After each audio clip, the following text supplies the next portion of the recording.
Right, guys, it's a Friday night. It's Aussie Day long weekend, the start of it. We've just finished work and we're back home, and we're just starting to do a bit of work on a future project that's coming up. I don't know when, but there'll be a video on this later. There's a little sneak peek of the engine bay of it, if you can guess. Yeah, so it's a bit similar to other things, but this is just, we're now into the second part of that sort of 1-2 part series of where we've been at with the Barra-powered Navtrol. Navtrol, Barra-powered? Barra Navtrol. So as you saw in the last video, we ripped apart the old engine, found out what the cause was for that. It was overheating, as you know. If you've watched the last video, if not, go back to that and watch it. That first. But this video is like kind of continuing. It's part 2. We have now got a new Barra. We've got a $650 junkyard Barra, and we got warranty, but the guy didn't give us his phone number for warranty. So it goes to show how safe the Barra choice was. But it's anyway. Not smoking. Yeah. It's not smoking. It's not smoking, but you'll see that. So, yeah, we have transferred over all the good parts of the old engine, which is like the manifolds and stuff like that, onto the new engine, done so much different things to it. We've upgraded the oil pump, all that sort of stuff, make it a little bit more bulletproof. But yeah, so we're trying to get this thing running and finally driving properly without smoke, like a steam train. But yeah. Alright, going on from that, we got the engine. We got it from the sketchy guy from his warehouse. Then we went straight to Somerset Dam, actually. Had a good little weekend away there. And before we go back into the full build. So, as you can see, Jesse has duplicated his barras. I don't actually know how much he recorded of this one being stripped apart. There is a few apparent issues, which I think it's better off letting Jesse cover that because he knows more about than me, because it's at 3 o'clock in the morning, I have to leave. But picked up a $650 junkyard Barra, supposedly a good runner. It does have warranty, however, the guy did not give Jesse the warranty phone number. He didn't give him his phone number at all. So, I mean, at least it was warranted.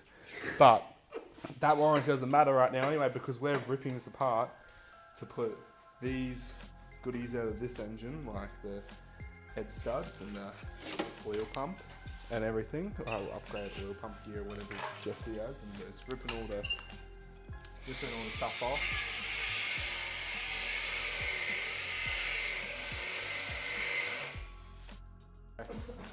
That's our plan tonight. Again, all the accessories off this one. We're not pulling the head off, so we're going to try to keep it tight. We'll have to pull the cams out, get the valve spring tool, replace these bolts for studs, and yeah, I don't know if there's going to be a time lapse or what this is going to be, but Jesse's battery's dead again.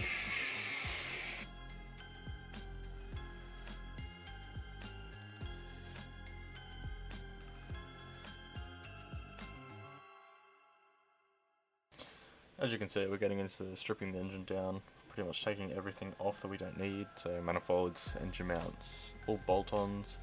We're going to be taking off the cams, but for that we also are timing, we're going to have to retime it, so we are marking every little timing mark because I don't want to mess up the timing, because that's what I'm assuming I messed up on the last engine, on my ZD30.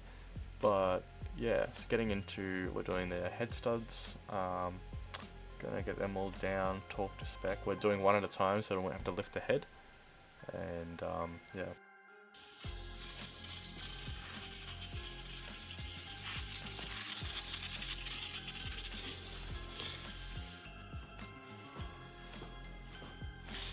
Right, another little update. Today I've got my RDO, so I got a day off. It's Friday, so I'm just literally just coming me, and I think Jai's gonna come past. So we're up to pretty much, so we've done the head studs, we've done the pump gear that's been replaced with the old one, which is the billet atomic pump gears.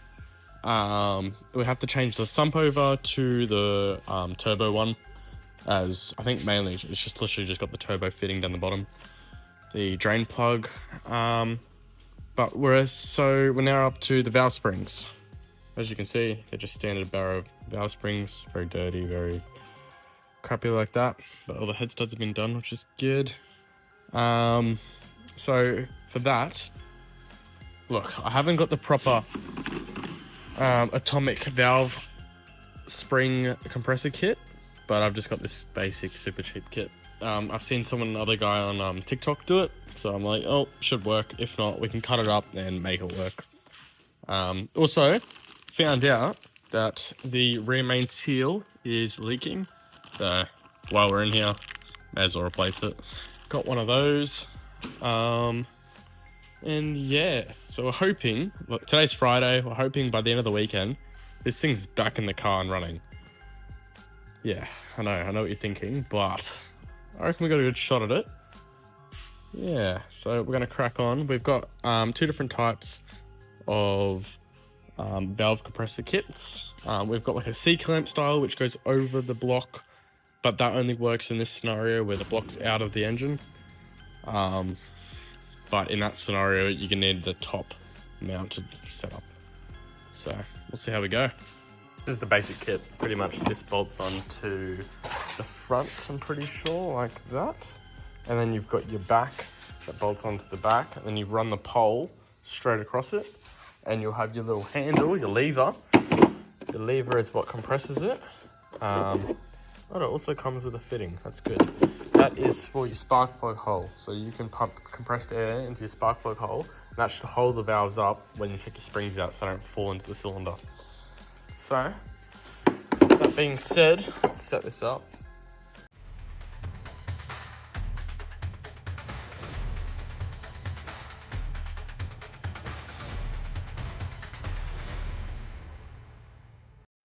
All the springs are out, valve springs.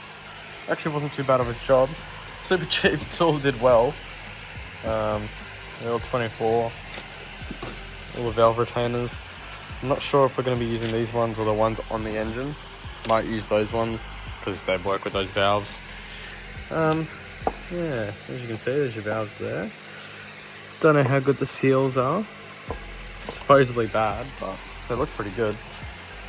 I guess this was easy because it was on the bench, whereas when it's in the engine, it might be a bit trickier. But we're going to put the sump on first so we can put it back on the ground. But I want to get into the rear main seal. I'm not exactly sure how to go about this one, because it's pretty hard. I don't know whether to just put a screw on it and try and pull it out, or pick it out, but we'll see how we go. Very easy. Got a screwdriver in there. Not sure if you're supposed to have to do that, and I'll just pick it out, just like that, and just follow it. Here's the old seal, leaking.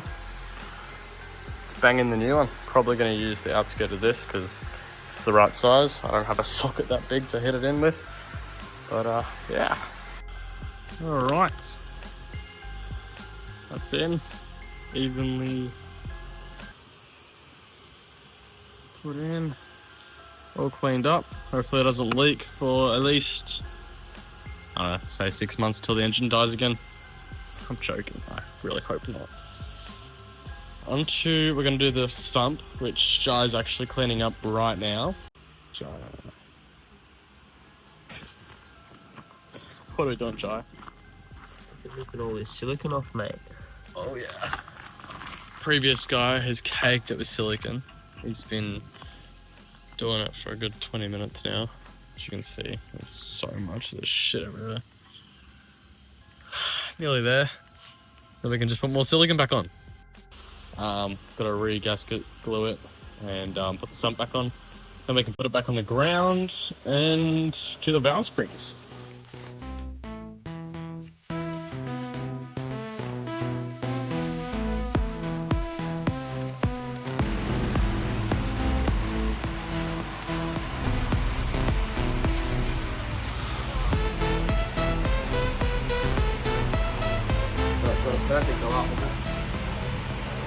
That was so dodgy because I didn't plug that fucking hole again.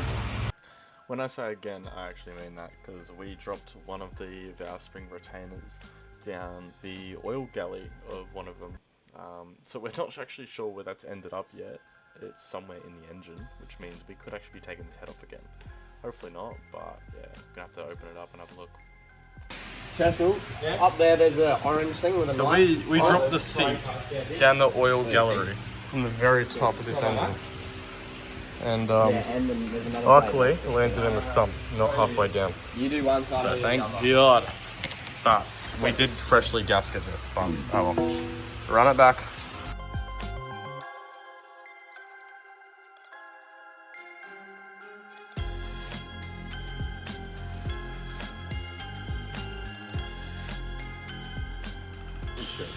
Our springs are done. I'll set you up with yeah. a good count, mate. I'll tell you what to do. Pins is a better one, I think.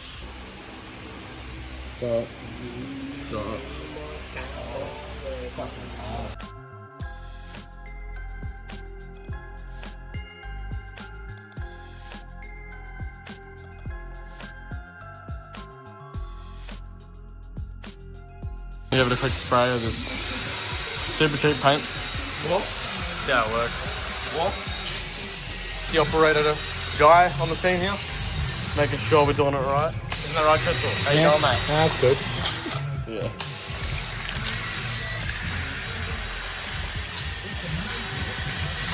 Oh, fuck. What happened, safety operator?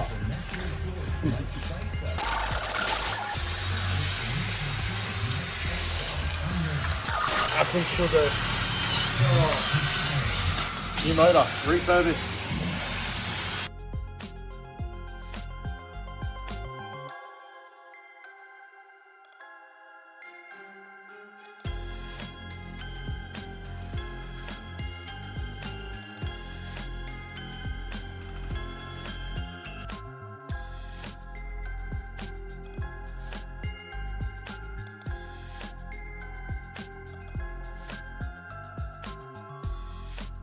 There it is. No, it's not. I'll probably look. You meant to lock, you meant to lock tight. It doesn't look quite. Is that what's it, isn't it? No, not quite. Just get one in so I can make it. Is it alright? Is it angled? It feels fine. She's the drill for a little bit. Yeah, just a little bit. Okay, and the rest of it looks like a little bit. Ow, my fucking fingers. What the fuck? Holy Loctite. Isn't it? Yeah. Impact factor. Shit. Personally, fuck you. Very nice engine. Yeah, the $500 junkyard Barra. That's probably what's on most fucking Barra swaps, is a $500 junkyard Barra. That's what they were. Yeah, fair point. Oh, fuck. I'm just having a bit of difficulty lining up these pins. You want house, bro? The next day. Yeah, but you gotta drink it. Oh, look at Chessel. You gotta drink it all. Alright, so from this point on, we've actually knuckled down and got the whole engine back together.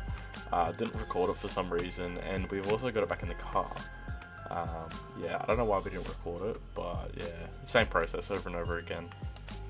But at this point too, we've realised the engine's not running right. It's got exhaust gas out the intakes, so... 3 hours later.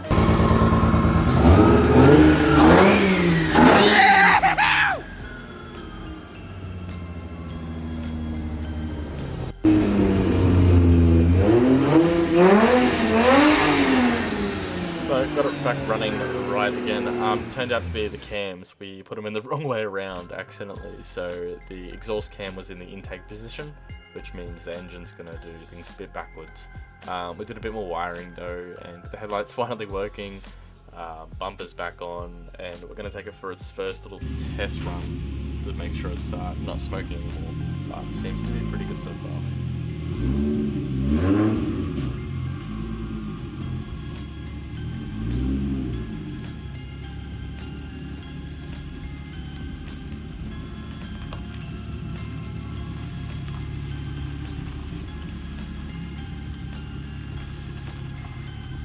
First run since the rebuild, well, the replace, and yeah, that's a 30 psi gauge, and that's at the right of the end of the 30 psi. We've soon figured out the wastegate was not working, wasn't opening, so it had full boost through the engine, which could have done some potential damage, but luckily we only did have it one run, and made sure to fix it.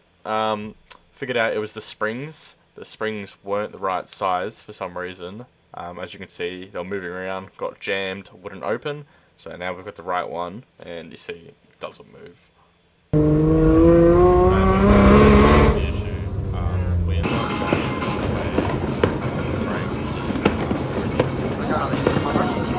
YouTube fam.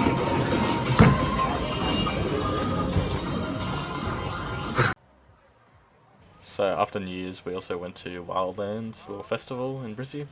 That was a good little break away from the car and all that sort of stuff. But as you know, as I was driving back, our luck being, got a flat, tire exploded, and there goes our Monday plans. So I had to get a new tyre, and yeah. Alright guys, we've taken out the old spark plugs and the old coils. These were mismatch. Some of them are from the new engine, some of them are from the old engine, some of them are brand new, some of them are fucked. So half the coils aren't working, so we got brand new coils, Bosch ones, not some shitty eBay ones, and some new spark plugs to put in and see how it runs.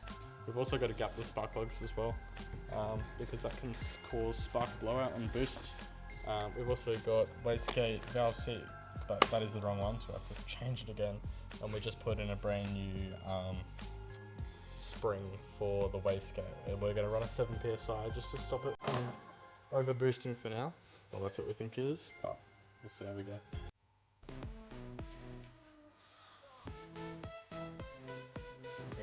Alright, so we're gonna spark these plugs.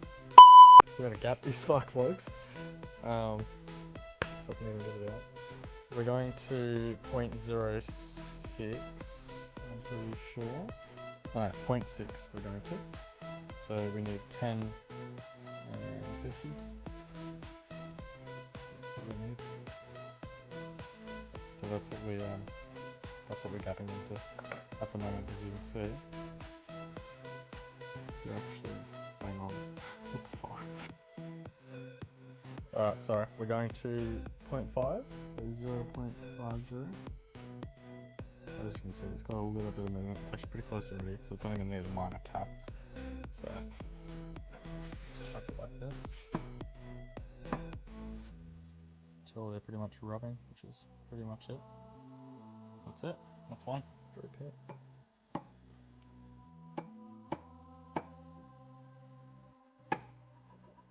The ratchet, you're wrong.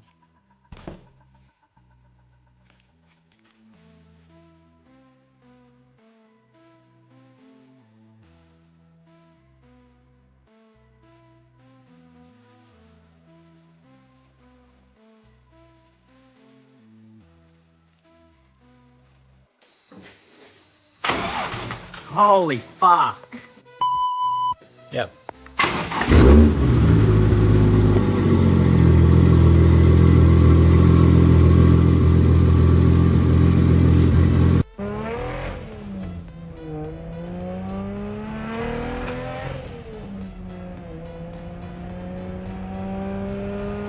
So giving it a good run after the plugs and coils, we also just found out that if we give it real light throttle, so no boost, it actually runs really smooth and it doesn't cut up.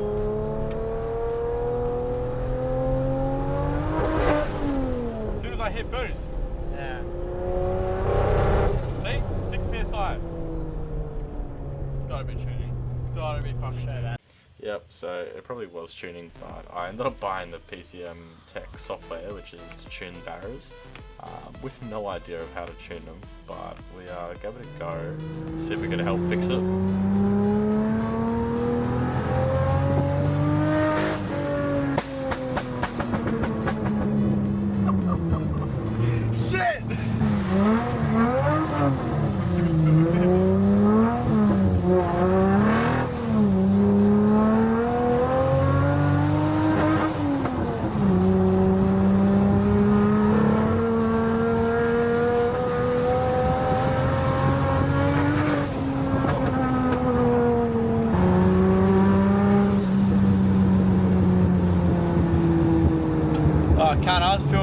myself that whole time.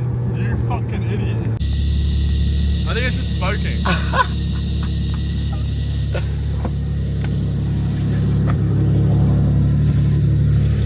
think it's just everything getting hot for the first time.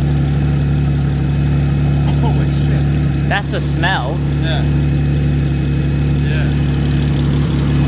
Leave that fucking thing off.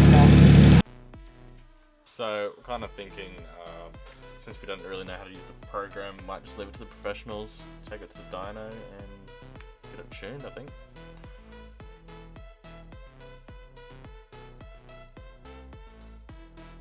Alright, that's a wrap for this video, guys. We've got the engine running right, as you can see, not smoke anymore. That is a step in the right direction.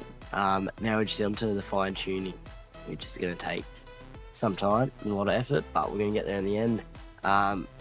Get this thing making boost, well, you know, holding boost, figure out the problem with that, and then we're going to be getting it on the dyno for the final steps of tuning it, and hopefully this thing will be pretty much done.